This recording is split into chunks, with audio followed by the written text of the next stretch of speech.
오늘 우리에게 주신 말씀은 요한복음 8장 1절로 11절까지 말씀입니다.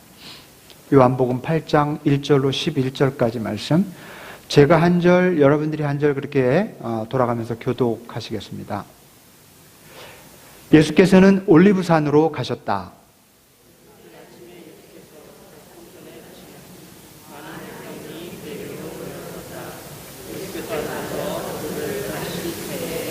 율법학자들과 바리새파 사람들이 간음을 하다가 잡힌 여자를 끌고 와서 가운데 세워놓고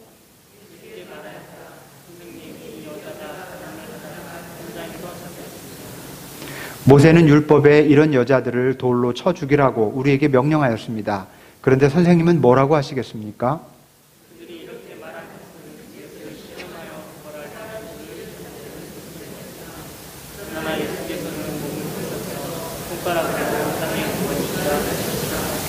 그들이 다그쳐 물으니 예수께서 몸을 일으켜 그들에게 말씀하셨다.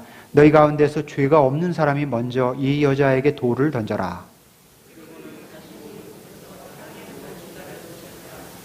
이 말씀을 들은 사람들은 나이가 많은 이로부터 시작하여 하나하나 떠나가고 마침내 예수만 남았다. 그 여자는 그대로 서 있었다.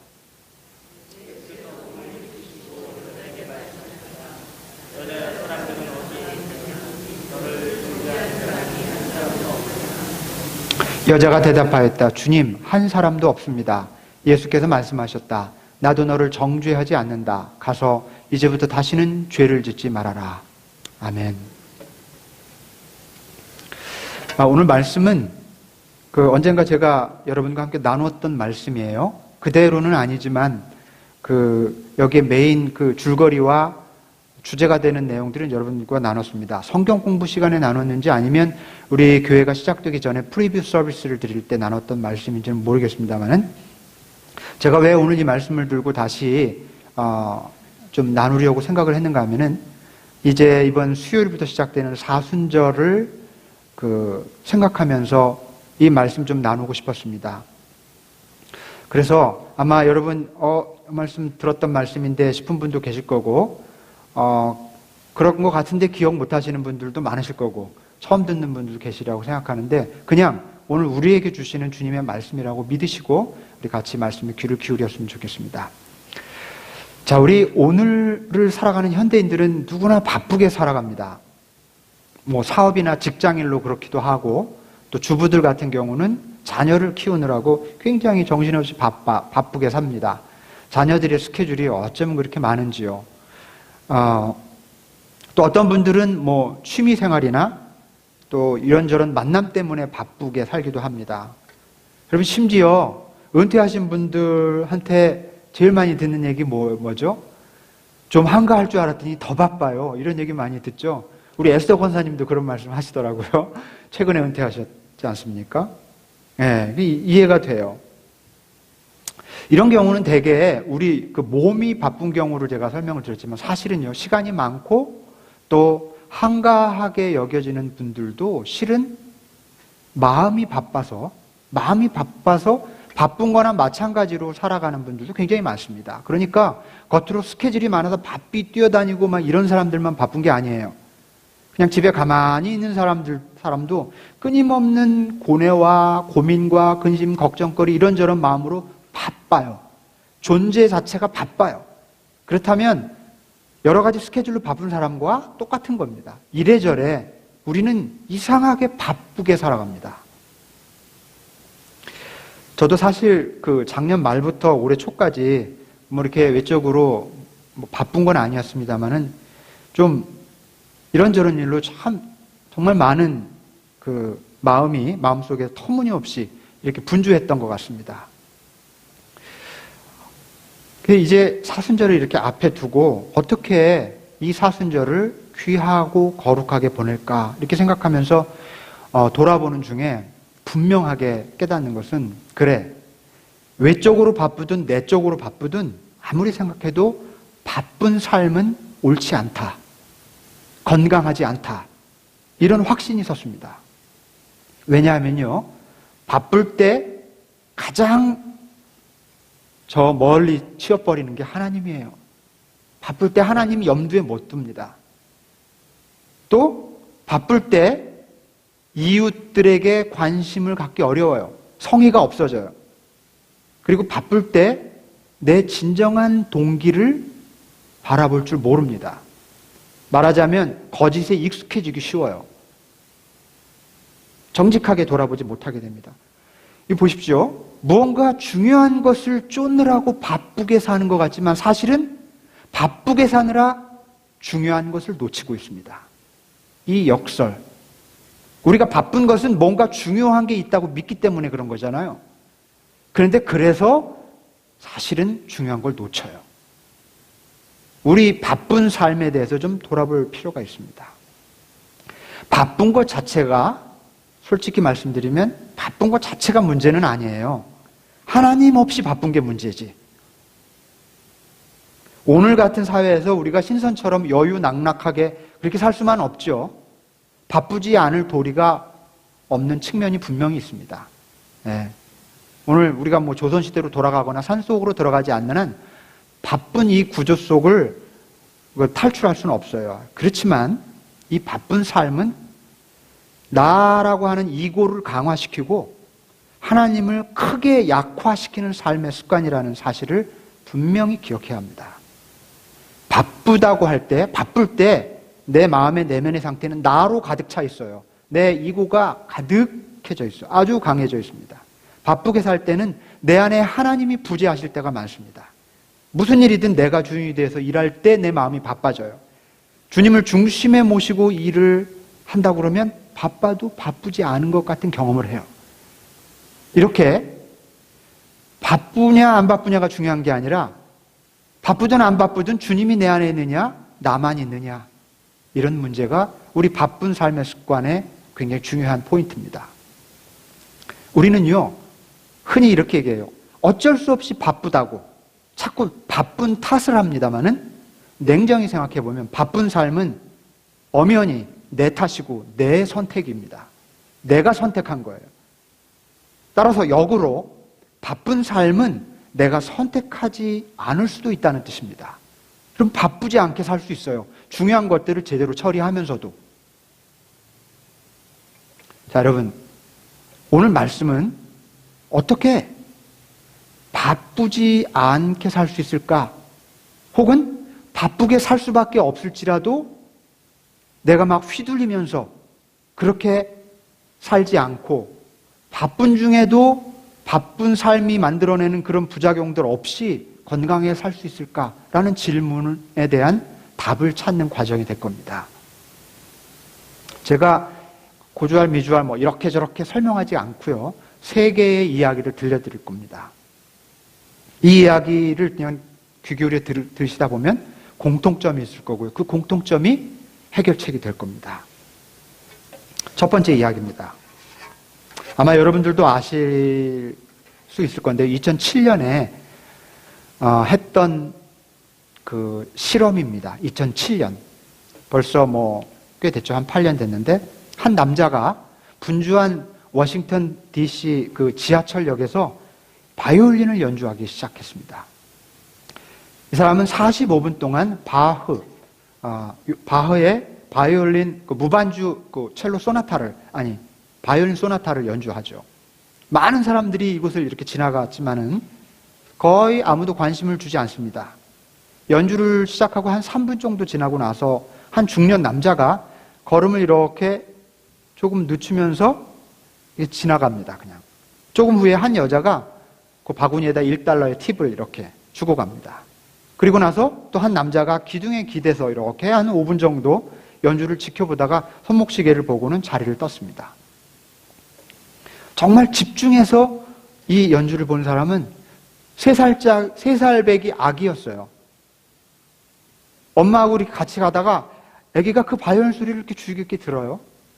그런데 엄마가 이렇게 퇴근을 하니까 더 보겠다는 아이를 그냥 끌고는 갑니다. 가면서도 애가 엄마 손을 붙잡고 끌려가면서도 계속 봐요. 이렇게 고개를 돌려서. 지금부터 동영상 하나 볼 건데요. 이 동영상에는 이런 장면이 자세히 나오진 않아요. 왜냐하면 너무 길어서 좀 짧게 축약을 했기 때문입니다. 45분 동안 이 바이올리니스트가 연주하면서 받은 팁은 $32이었어요. 연주가 끝났지만 박수 소리 하나 들리지 않았습니다. 유일하게 한 여자가 다가와서 그를 알고 있다고 그렇게 말을 하고 연주를 좋아한다고 그렇게 말을 합니다. 이 상황은 워싱턴 포스트가 유명한 바이올리니스트 조슈아 벨과 진행한 실험이었습니다. 바쁘고 분주할 때 사람들은 얼마나 쉽사리 가치 있는 것을 놓치고 사는지를 살펴보는 것이었습니다. 여러분 잠시 이 장면을 같이 감상하시겠습니다.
여러분 이 조슈아 벨 여러분 아시는 분 계세요?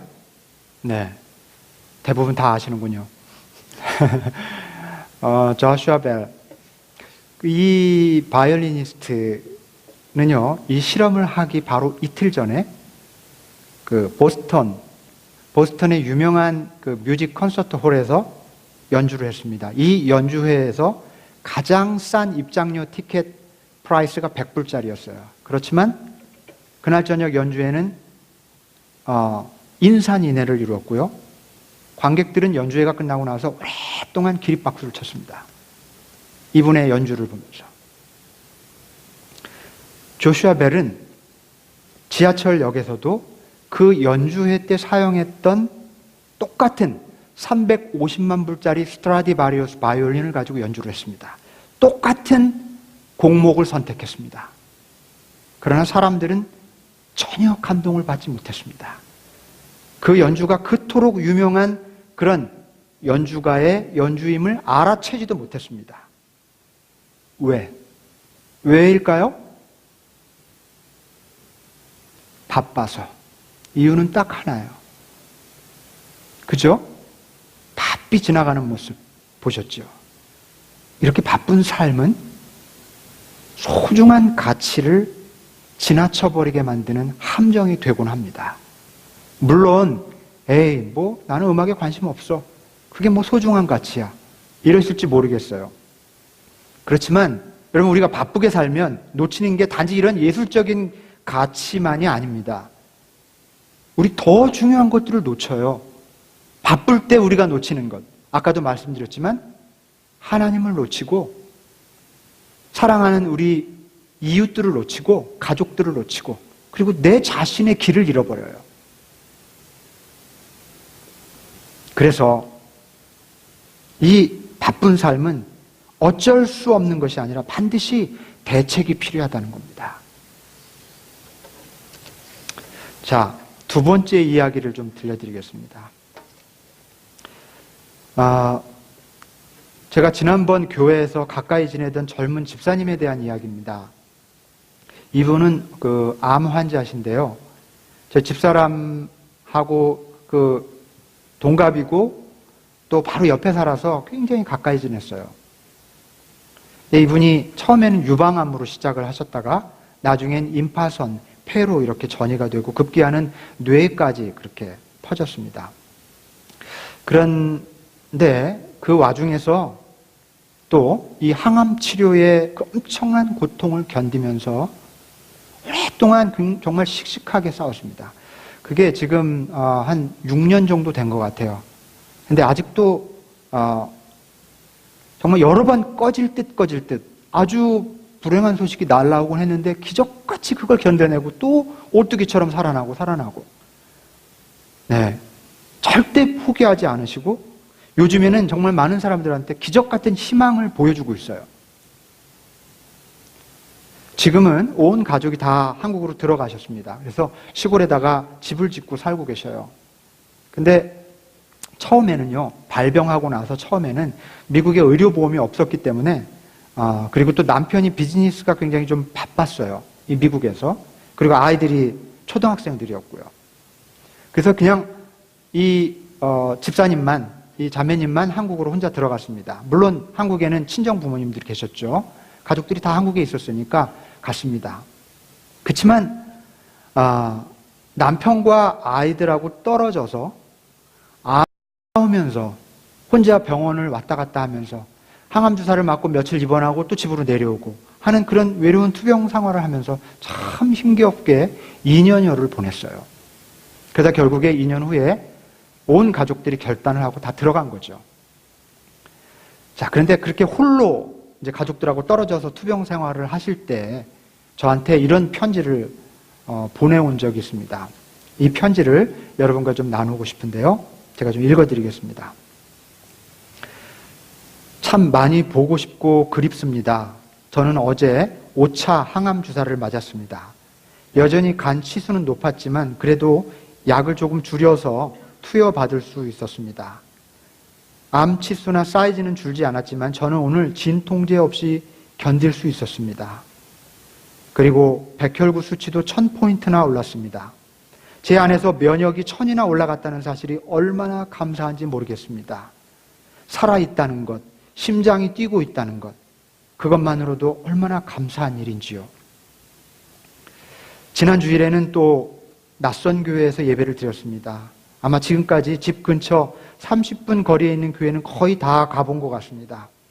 낯선 교회에서 예배 드릴 때마다 느끼지만 정말 우리 교회가 너무 많이 그립습니다. 귀한 목자를 만날 수 있고 사랑을 나눌 수 있는 사람들이 있고 사랑하는 사람과 함께 예배 드릴 수만 있다면 그처럼 큰 축복도 없다는 생각이 듭니다. 제 간절한 소원이 있다면 사랑하는 우리 아이들 손잡고 함께 예배 드리는 것입니다. 그런 날이 저에게 다시 올까요? 그럴 수만 있다면 그처럼 기쁜 일은 제게 아마 없을 것입니다. 사랑하는 우리 아이들, 남편, 우리 가족이 너무 보고 싶습니다. 그리고 교회 식구들 모두 너무너무 그립습니다. 제 삶에 사랑으로 흘려보내주신 모든 분들을 깊이 사랑합니다. 오늘 하루도 감사와 기쁨이 넘치는 하루 되시기를 기도드립니다. 주 안에서 감사하며.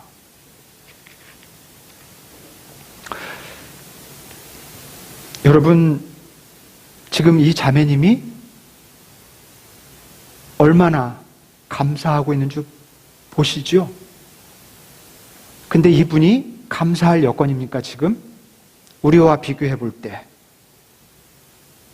우리는 이분의 몇 분지 1이나 감사하며 사나요? 정말 아이러니해요. 우리 삶이. 이 자매님은요, 예기치 않았던 질병으로 인해서 정신없이 바쁘게 살던 인생의 다름질을 잠시 멈추게 되었습니다. 그것은 결코 환영할 만한 일이 아니죠. 부러워할 만한 일도 결코 아니고요. 그러나 그녀는 지금까지 살면서 깨닫지 못했던 너무나 소중한 인생의 의미를 발견하고 있어요. 감사를 알게 되었습니다. 진통제 없이 고통을 견딜 수 있다는 것의 기쁨, 살아있다는 것, 심장이 뛰고 있다고 하는 것의 그 경이로움, 가족과 함께 오손도손 사는 것의 행복, 내 교회에서 교회 식구들과 함께 예배 드릴 수 있다는 것의 감사, 자신이 알고 있는 모든 사람들이 바로 하나님께서 사랑으로 흘려보내주시는 사람들이라는 것을 깨닫는 감격. 우리는 이 자매님이 발견하고 느끼고 있는 이런 것들의 소중함과 가치를 얼마나 느끼고 얼마나 누리며 살고 있을까요? 여러분, 우리가 꼭 이런 큰 질병이나 재난을 통해서 이런 것들을 깨달을 필요는 없습니다. 오늘 우리가 살아가는 현실 속에서 이런 삶의 가치들을 깨닫고 누릴 필요가 있습니다. 우리 일상 속에서, 지금 현재 우리 처한 상황 속에서 아직 살아있다는 것에 감사할 줄 알고, 사랑하는 가족들의 소중함을 알고, 내 교회가 있다고 하는 것, 신앙의 가족들이 있다고 하는 것, 하나님이 내 삶에 사랑으로 흘려보내주신 사람들이 있다고 하는 것을 깨닫고 살아갈 필요가 있지 않습니까? 고통과 고난이 아닌 상태에서도. 그러려면 어떻게 해야 될까요? 어딘가를 향해서 맹목적으로 맹렬하게 달려가는 삶, 질주하듯 바쁘게 살아가는 삶을 우리 좀 멈출 필요가 있습니다. 혹은 바쁜 스케줄 속에서 살더라도 거룩한 틈을 가질 수 있어야 합니다. 내 자신을 살피고 이웃의 아픔을 살피고 하나님의 은혜를 알아챌 줄 아는 거룩한 틈이 필요합니다. 이번 사순절이 그런 기회가 되기를 바랍니다. 우리 한번 따라합시다. 거룩한 틈. 이 단어를 좀 곰곰이 묵상해 보시기 바랍니다. 세 번째 이야기입니다. 세 번째 이야기는 성경에 나와 있는, 오늘 우리가 함께 읽은 바로 성경의 이야기입니다. 가늠하다가 현장에서 잡힌 한 여인과 예수님에 대한 이야기죠. 사람들이 이른 아침에 가늠하다가 현장에서 잡힌 여인을 끌고 성전으로 들어왔습니다. 그들은 여인을 이렇게 한 가운데 딱 세워두고 금방이라도 내리칠 듯이 돌을 이렇게 움켜진 손을 높이 치켜들고 성난 얼굴을 하고 있습니다. 그 가운데 누구 하나라도 충동적으로 그녀에게 돌을 탁 던지면 와 하고 돌을 던져서 즉시 사람을 죽일 수도 있는 그런 분위기였어요. 그때 그들 중에 한 사람이 예수님께 굉장히 난처한 질문을 합니다. 율법에 보면 선생님, 이런 여인을 돌로 쳐서 죽이라고 했습니다. 당신은 뭐라고 말하시겠습니까? 이런 질문을 던지죠. 이 질문은 우리가 아는 것처럼 이래도 걸리고 저래도 걸리는 교묘한 함정이었습니다. 돌로 치지 말아라, 죽이면 안 된다 하면 모세의 법을 즉시 위반하는 것이고요. 그냥 돌로 쳐라, 그러면 굉장히 자비심 없는 무자비한 선생이 되고 마는 거예요.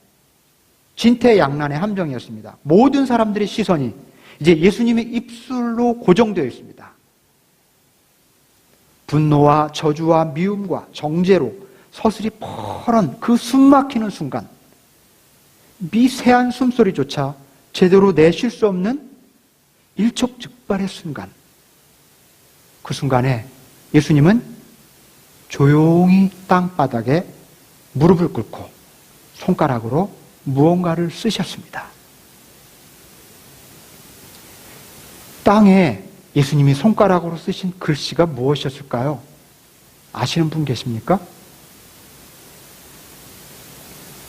너무 궁금합니다.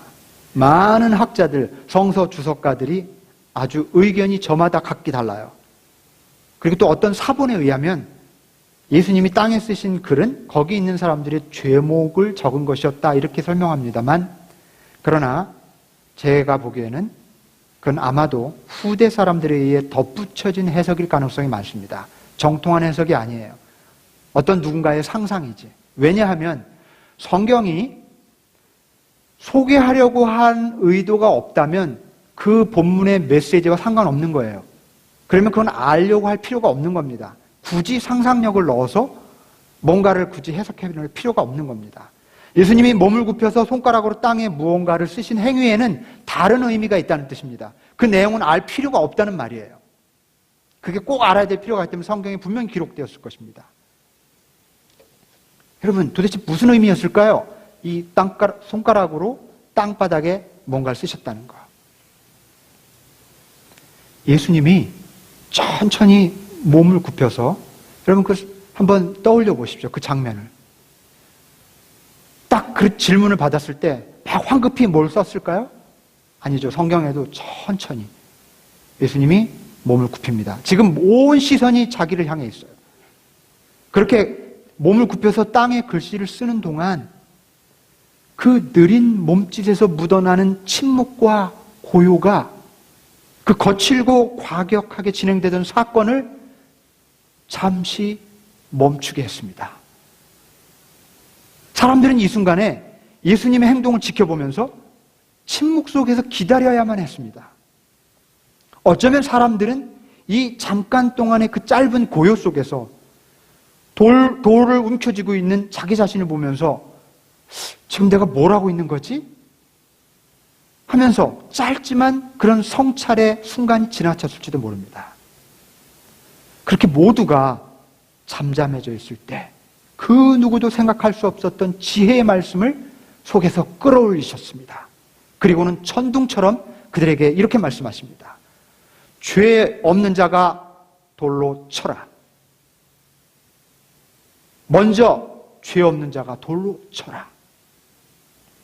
여러분, 이 한마디는 죽음을 생명으로, 정죄를 용서로, 남을 향한 판단을 자신을 향한 성찰로 바꾸었습니다. 이 죽음의 폭주 기관차 같은 그런 에너지가 쇄도하던 바로 그 순간에, 저주와 미움의 에너지가 폭발하기 직전의 그 순간, 인간의 마음이 가장 바쁘게 정신없이 속에서 움직이던 바로 그 순간에 취하셨던 예수님의 이 느림과 멈춤의 시간은 과격하고 거친 마음으로 서 있던 사람들의 마음의 타이밍을 절묘하게 빼앗았습니다. 여러분 이해하시겠습니까? 타이밍을 뺏은 거예요. 여러분, 야구 선수가, 투수가 그 타자를 대할 때, 야구 좋아하십니까? 야구. 가장 중요한 게 타이밍 뺏는 건지 아시나요? 이렇게 타자가, 제가 좀 이렇게 액션을 취해보죠. 이렇게 하지 않습니까? 그때 힘을 딱 주고, 이렇게 발까지 드는 사람들 있죠. 이게 타이밍 맞추는 거거든요. 제대로 타이밍이 맞아서 자신이 주었던 힘, 허리 힘과 이게 딱 맞으면 큰 타구가 나오는 거지 않아요. 바로 그 타이밍을 뺏기 위해서 투수는 공을 잡다가 밑에 있는 가루를 만지기도 하고 와인드업을 천천히 하다가 뿌릴 때는 확 뿌려요. 타이밍을 잠깐 뺏는 거예요. 1초 뺏으면 타자는 땅볼을 치거나 쉽게 잡히는 엉뚱한 볼을 때리는 거죠. 이게 굉장히 키예요. 타이밍. 예수님이 돌을 딱 쥐고 있는 사람들이 분노로 이글이글할 때 그 짧은 순간 가만히 땅바닥에 글을 쓰시는 타이밍을 취하신 거예요. 바로 이 타이밍, 이 느림과 멈춤의 시간이 바로 거룩한 틈이에요. 예수님이 땅에 글씨를 쓰신 이유는 거룩한 틈을 가지려고 하는 대단히 의도적인 행동이었습니다. 거기에 뭘 썼는지는 중요하지 않아요. 타이밍을 취하신 겁니다. 우리에게, 우리 삶에 정말이지 이런 거룩한 틈이 필요합니다. 여러분께 질문 드리고 싶습니다. 그렇다면 거룩한 타이밍, 거룩한 틈을 갖는다고 하는 것을 다른 말로, 쉬운 말로 뭐라고 할까요? 기도. 기도는 거룩한 틈을 갖는 거예요. 왜 그렇게 기도하라고 그럽니까? 무언가를 향해 폭주 기관차처럼 막 달려가면서 바삐 살아가는, 내 중심으로 살아가는 그 삶을 멈출 필요가 있다는 거예요. 거룩한 타이밍, 틈이 필요하다는 겁니다. 이 틈이 없으면 우리는 저마다 각자 손에 들고 있던 돌을 내리칠지도 몰라요. 누군가를 향해서, 혹은 나 자신을 향해서. 기도, 얼마나 중요한 거룩한 틈인지 모릅니다. 기도는 일상 속에서 취할 수 있는 정말 훌륭한 거룩한 틈이에요. 거룩한 틈이 없으면 조슈아 벨의 연주뿐만이 아니라 우리 삶 속에서 하나님이 끝없이 더 아름다운 연주를 하고 계시는 그런 연주들을 전부 놓치고 삽니다. 조슈아 벨의 연주를 못 들으면 어때요? 하지만 하나님이 우리를 향해서 사랑의 세레나데를 연주해주는 수많은 연주들을 놓치고 살게 돼요. 거룩한 틈이 없으면. 그래서 하나님이 그렇게 사랑함에도 불구하고 외롭게 살고, 믿음 없이 살고, 욕심껏 살고, 불행한 삶을 사는 겁니다. 거룩한 틈이 이렇게 중요합니다. 거룩한 틈이 없으면 우리는 쉽게 흥분하고 쉽게 내 마음대로 죄를 짓습니다. 하나님 앞에서 내가 어디쯤 가고 있는지, 뭘 하고 있는지, 올바로 살고 있는지 살피려면 정말 거룩한 틈이 필요하다는 거예요. 분주하고 바쁜 삶의 한복판에서, 거칠고 급격한 경쟁의 한복판에서, 쫓기듯 불안하고 초조한 삶의 한복판에서 여러분 조용히 무릎 꿇고 영혼의 손가락으로 천천히 무언가 쓸 줄 알아야 합니다. 기도할 줄 알아야 됩니다. 기도해야 합니다. 마침 이번 주 수요일부터 사순절이 시작됩니다. 기대하셨죠? 예감하셨죠? 9시면 하려고 그랬는데 9시 반으로 옮겨서 안 해. 이런 유치한 생각은 내려놓읍시다. 여러분 잘 아시는 것처럼 이 사순절은 예수님의 삶과 고난을 묵상하면서 우리 자신을 깊이 돌아보는 시간이죠. 불교에 있는 용어 중에 동안거, 하안거라는 거 있는 거 아세요? 혹시 동안거, 하안거 이런 전통이 있어요. 여름 한철, 겨울 한철 동안 승려들이 이렇게 암자에 들어가서 집중적으로 기도하면서 해제 날이 될 때까지 절대 밖으로 나오지 않아요. 한 40일 가까이. 이 다른 종교 전통이지만요, 배울 만한 제도라고 저는 생각을 합니다. 그런데 여러분, 사실 우리 기독교에도 이렇게 일정한 기간 동안 절제하고 기도하면서 지내는 훌륭한 절기가 있으니 사순절이 바로 그겁니다. 부러워할 필요도 없어요. 사순절 전통. 사순절은 우리 삶에 거룩한 틈을 갖게 하는, 거룩한 틈의 습관을 갖게 하는 정말 좋은 기회입니다. 이 절기를 잘 보내면 우리 삶에 굉장한 영적인 힘이 생겨요. 사순절이 그 한 해의 영적인 농사나 다를 바 없습니다. 씨 뿌리는 거예요.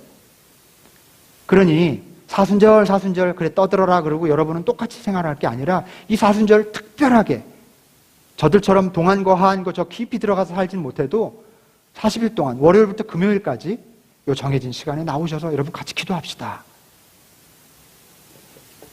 기도하시겠습니까? 혹 여러 가지 사정으로 못 하시더라도 거기 있는 곳에서 기도합시다. 이 사순절 기간 동안. 사순절에 해야 될 일은 크게 두 가지입니다. 절제 그리고 기도. 우선 절제를 위해서 사순절 동안 여러분께 제안합니다. 그동안도 늘 해오셨겠지만 이 익숙해져 있는 삶의 습관 하나를 스스로 좀 멈추시길 바랍니다. 평소에 이거 좀 그만해야 되는데 싶었던 거면 더 좋아요. 네? 예를 들면 커피를 5잔씩 마셨던 것을 안 마셔도 좋고요. 한 잔으로 줄이겠다. 오케이. 그것도 좋고요. TV를 하루에 한 5시간씩 봤는데 1시간. 근데 그럼 잘 안 돼요. 그러니까 차라리 이 월요일부터 금요일까지는 안 보고 주말에만 보고 이런 식으로 하는 게 좋은 것 같아요. 예를 들면 그런 거예요. 여러분들의 생활 습관에 별로 건전하지 않은 습관 완전히 40일 동안 끊어보는 겁니다. 절제. 하나님 앞에서 나를 내려놓는다는 상징적인 고백이에요. 하나씩 하시겠습니까? 이게 리액션이 없으니까 참 힘드네요. 고개를 숙이시고 꼭 하시기 바랍니다. 우리 숲지기님들께서 좀 권해주시고 체크해주시고 순모임 때 뭘 그치기로 했는지 좀 나눠주시면 좋을 것 같아요. 아시겠죠? 순모임 때 꼭 하시기 바랍니다. 그 다음에 절제, 사순절에 해야 될 것 절제. 그 다음에 두 번째 기도입니다. 기도를 위해서 매일 밤 9시 반에 열리는 기도회에 나오실 것을 강력하게 또 권합니다. 혼자 여러분 집에서 할 수도 있지만 함께 기도하고 함께 찬송하고 함께 말씀을 묵상하면 더 힘이 나고요. 시너지가 생겨요. 그래서 같이 하자는 겁니다. 그렇지만 정이 못 하시겠거든 집에서 여러분이 적절한 시간에 지켜보십시오. 그러면 같이 하는 마음으로 갈 수 있을 것입니다. 이렇게 부활절까지 약 40일 동안 절제하면서 기도하면서 지내다 보면 내 자신에 대해서 투명하게 바라볼 수 있게 됩니다. 이웃에게 더 관대하고 너그러워질 수 있고요.